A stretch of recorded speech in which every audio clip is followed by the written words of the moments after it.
Hello everyone. आज हम बात करें आईबीपीएस प्रीलिम्स को आप कैसे क्लियर कर सकते हैं। लास्ट 8 डेज़ आपके पास बाकी हैं। जिनका भी 23 सितंबर को एग्ज़ाम है उनके पास लगभग आज को मिला के 8 दिन बाकी हैं। एंड जिनका 30 को या 1 को हो उनको एटलीस्ट 10 से 15 दिन का गैप मिल सकता है, ज़्यादा दिन मिल जाएंगे। तो अभी आपको क्या करना चाहिए इन 8 दिन के अंदर। देखिए, ये वो टाइम नहीं है जहाँ पर आप कुछ नई चीज़ें सीखें या फिर आप कोई नया टॉपिक सीखें। ये वो टाइम नहीं है। आपको कुछ भी नई चीज़ नहीं सीखनी। अगर आप किसी भी नई चीज़ की तरफ गए देन आपका टाइम वेस्ट होगा एंड आपका कॉन्फिडेंस भी डाउन हो जाएगा। ये वो टाइम है जिसमें आप मैक्सिमम प्रैक्टिस कर सकते हैं। जितना आपसे प्रैक्टिस हो सकता है उतना प्रैक्टिस करिए। और मेरे अकॉर्डिंग मेन सोर्स क्या होता है प्रैक्टिस का मेन सोर्स होता है मॉक टेस्ट, जो मैं फॉलो करती हूँ, जिस अकॉर्डिंग मैंने अपने एग्ज़ाम क्लियर किए हैं। मॉक टेस्ट को आप इतना आदत बना लीजिए मॉक टेस्ट की कि जिस दिन आप मॉक टेस्ट सोल्व ना करें आपको ऐसा लगे कि आज आपने कुछ नहीं किया है। तो ये लास्ट के दिन में आपको क्या करना है, कितने मॉक टेस्ट सोल्व करने हैं एंड कैसे सोल्व करें। सबसे पहले आप मॉक टेस्ट सोल्व करिए। मॉक टेस्ट डेली बेसिस पे देने की आदत लगाइए। जैसे एडमिट कार्ड आ चुके हैं तो आपको ये पता रहेगा कि आपका एग्ज़ाम कब है, इतना क्लियर है। आपको टाइमिंग का भी आइडिया है कि कब आपकी टाइमिंग है, किसका 1 बजे है, किसका सुबह 8 बजे है, किसी का 10 बजे है।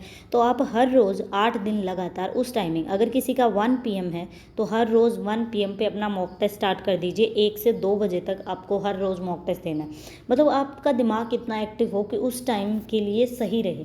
आप इस हिसाब से दे के देखिए, आपके 1 से 2 नंबर आराम से इंक्रीज़ होंगे एंड आपका कॉन्फिडेंस भी बढ़ेगा। इसके अलावा मॉक टेस्ट देखिए आपको कितने सोल्व करने हैं, अभी टाइम है एंड किस तरह से सोल्व करना है। कंप्लीट मॉक टेस्ट देना है आपको या फिर जैसे टॉपिक वाइज जो इंपॉर्टेंट टॉपिक है वो करने हैं। देखिए, कंप्लीट मॉक टेस्ट की अगर हम बात करें तो एक मॉक आपको डेली बेसिस पे कंप्लीट देना है। एक मॉक मतलब 8 दिन है तो आप मान के चलिए कि एटलीस्ट आपको 8 मॉक टेस्ट करने हैं। अगर कोई ज़्यादा करना चाहता है तो वो 10 मॉक भी कर सकता है। इन 8 दिन में आप 10 भी कर सकते हैं। एक दिन 2 कर लीजिए, कोई प्रॉब्लम नहीं है। 2 दिन 2 हो जाएंगे तो आपके कंप्लीट हो जाएंगे। 10 मॉक टेस्ट हर रोज़ करना है, उसका एनालिसिस करना है।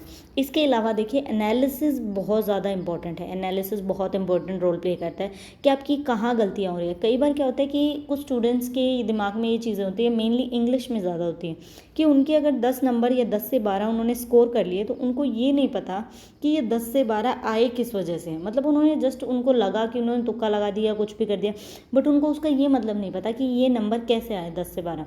तो इसीलिए काफ़ी स्टूडेंट्स ऐसे होते हैं जो एग्ज़ाम दे भी आते हैं, उसके बाद उनसे पूछते हैं कि कैसा रहा, तो वो बोलते हैं कि अच्छा था लेकिन पता नहीं होगा या नहीं होगा। तो उनको मैथ्स एंड रीजनिंग पे कोई डाउट नहीं होता, लेकिन उनको इंग्लिश पे डाउट होता है कि इंग्लिश में हमारे सारे सही थे या हमारे सारे गलत थे। तो अभी जो भी आपका वीक टॉपिक है, वीक आपका सेक्शन है, उस पर ज़्यादा फोकस करिए। 10 मॉक टेस्ट तो आपको लगाने ही लगाने हैं।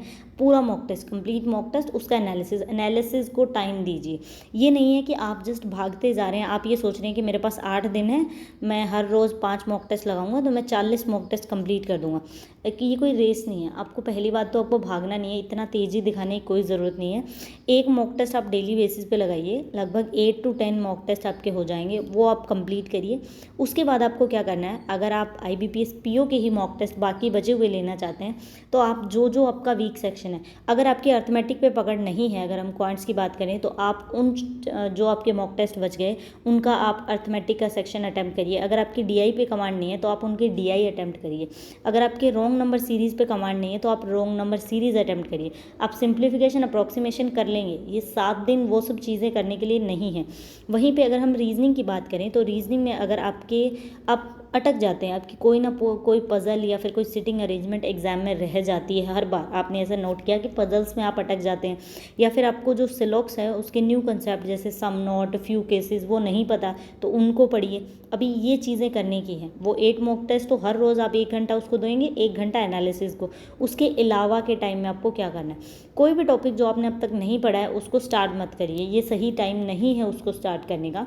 और इंग्लिश की अगर हम बात करें तो इंग्लिश में आप लोग जैसे 10 मॉक टेस्ट तो सोल्व करेंगे ही, उसके अलावा आप जो बाकी मॉक टेस्ट बचे हुए हैं उसमें से उन टॉपिक्स को करिए जिसमें आपकी कमांड अच्छी है। जैसे मान लीजिए कि आपको आरसी सही लगता है तो आप आरसी की ही प्रैक्टिस करेंगे। इंग्लिश में ये नहीं है कि जो आपको सही नहीं लगता उसकी प्रैक्टिस करिए, नहीं, आपको आरसी की प्रैक्टिस करनी है, आपको एरर डिटेक्शन की प्रैक्टिस करनी है। इसके अलावा आपको वर्ड स्वैपिंग वाले क्वेश्चंस करने हैं। अगर आप क्लोज टेस्ट में कंफर्टेबल हैं तो आपको क्लोज टेस्ट भी करना है। ये चीज़ें करिए आप एटलीस्ट 3 ऐसे मॉक टेस्ट उठाइए, हर रोज़ एक मॉक टेस्ट तो आपको सिंगल देना ही देना, उसके अलावा 3 ऐसे उठाइए जिनमें से आप ये चीज़ें करेंगे, जैसे क्वांट्स में अर्थमेटिक एंड डीआई, उसमें पजल्स, और इंग्लिश में ये सब चीज़ें। इस तरह से आप प्रैक्टिस करिए 8 दिन तक, डेफिनेटली आपका सिलेक्शन हो जाएगा। IBPS PO बहुत बढ़िया, आपको एक अपॉर्चुनिटी मिली हुई है, अगर आप जॉब लग गए तो लाइफ आपकी सेट हो जाएगी। एंड आप अच्छे से प्रिपरेशन करिए। जिनका नहीं हुआ एग्ज़ाम क्लियर, जैसे कल ही IBPS क्लर्क का रिजल्ट आया, तो वो लोग टेंशन मत लो, आगे और भी अच्छी अपॉर्चुनिटी है। लेकिन अगर IBPS क्लर्क नहीं हुआ, इट मीन्स हमारे बेसिक क्लियर नहीं है, कहीं ना कहीं तो कमी है। देखिए, कमी कभी भी दूसरे में नहीं होती, हम दूसरे में कमी निकालने की कोशिश करते हैं, कमी हमेशा हमारे अंदर ही होती है। तो उस कमी को पहचानिए, आप कहाँ वीक हैं, क्या प्रॉब्लम है, क्या नहीं है।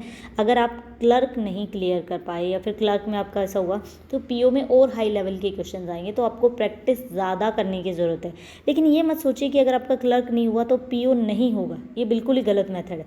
क्योंकि कई बार क्लर्क में ईजी क्वेश्चन होते हैं, जब ईजी लेवल बना होता है ना, तो जिसने अभी प्रैक्टिस स्टार्ट की है उसका भी कॉन्फिडेंस बूस्ट होता रहता है, क्योंकि उसके क्वेश्चन सही होते जाते हैं। जैसे उसने फर्स्ट किया, सेकंड किया, थर्ड किया ऐसे एग्जाम में, तो उसका भी कॉन्फिडेंस बढ़ जाता है, वो भी एग्जाम क्रैक कर सकता है। वहीं पे अगर IBPS PO और SBI PO की बात करें, तो इनमें क्या होता है, टॉपिक्स आते हैं डिफ़िकल्ट, क्वेश्चंस डिफ़िकल्ट आते हैं, इंसान अटक जाता है, अटकने की वजह से उसका कॉन्फिडेंस डाउन हो जाता है। और काफ़ी स्टूडेंट्स ऐसे होते हैं जो एक पजल या एक क्वेश्चन में या एक DI में अटक जाते हैं, तो उनको ऐसे लगता है एग्ज़ाम गया, वो लोग दोबारा ओवरकम ही नहीं कर पाते। तो इसीलिए IBPS PO एक बढ़िया अपॉर्चुनिटी है, आप कर सकते एक रहेगा। आप ये मत सोचिए कि क्लर्क नहीं हुआ तो PO नहीं होगा। हर चीज़ के 2 पहलू होते हैं। मे बी आपकी तैयारी अच्छी नहीं थी इसलिए आपका क्लर्क नहीं हुआ, मे बी आपकी तैयारी अच्छी थी लेकिन कुछ ना कुछ प्रॉब्लम होने की वजह से आपका नहीं हुआ, जो आप IBPS PO में कर लेंगे। आई होप आपके सारे डाउट्स क्लियर हो गए होंगे। अच्छे से 8 दिन तक इस स्ट्रैटेजी को फॉलो करिए एंड आप डेफिनेटली जॉब लग जाएंगे। Thank you for watching the video.